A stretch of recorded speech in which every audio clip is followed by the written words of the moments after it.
ویژن خپل ټیم ته څنګه یادوو؟ بچي د دې ډیره اسانه طریقه ده. په 3 سټیپو کې تاسو خپل ویژن د خپل ادارې هر یو ټیم ممبر ته په اسانه یادولی شئ.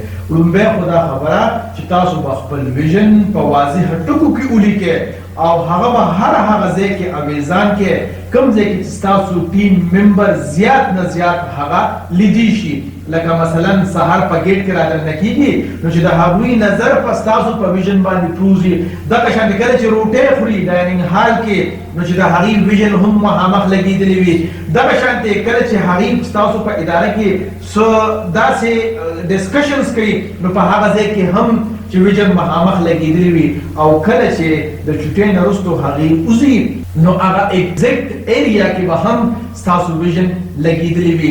نو سهار د راننوتو په وخت کې او د هغه اداره کې د وخت تېرولو په وخت کې او د ادارې نه د تلو په وخت کې به د هغوی نظر په دې ویژن باندې لګي نو دا به د سب کانشیس حصه جوړ شي او دې ته به ورياد شي. او دویم سټپ دا دی چې بچي تاسو به د خپل ټیم د سکیورټي ګارد او د آفیس بوای نه واخله تر د چیف ایگزیکټیو پورې ټولو ممبرانو باندې دا لازم وګرځوئ چې هغې ستاسو ویژن او د ادارې مقصد یاد کی او خلکو سره روزانه په بنیاد باندې شریک کوي. نو څومره چې دوی خلکو سره ستاسو ویژن شریک کوي نو د دوی به هم یادېږي او خلک به هم ستاسو د ویژن نه واقف شي. او دریم سټپ دا دی کله چې تاسو سهار ادارې ته ټول ټیم ممبرز راشي نو د ټیم لیډر نه واخله تر د ټیم ممبرز پورې ټول دې په یو حال کې جمع کېږي او هغې دې روزانه په بنیاد باندې دا خپل ویژن او دا مقصد دهراوی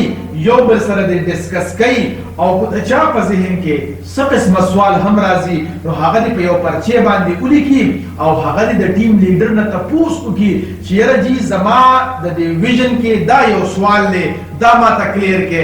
نو ټیم لیډر له پکار دی چې د هغه ټیم ممبر هغه سوال کلیر کړي. خو چېرې مونږ د یو ټیم ممبر هغه سوال کلیر نه کړو نو مونږ ګورئ هغې هرګز موټیویټ کولی نشو. نو دا ډیره زیاته ضروري ده چې مونږ روزانه په بنیاد باندې ډسکشن هم کوو په خپل ویژن باندې او دغه شان چې چا په ذهن کې څه سوال وي نو هغه سوال هم د خدای دپاره پښتنو سانونه وپېژنئ. ستاسو دپاره خو به ځان له پیغمبر نه راځي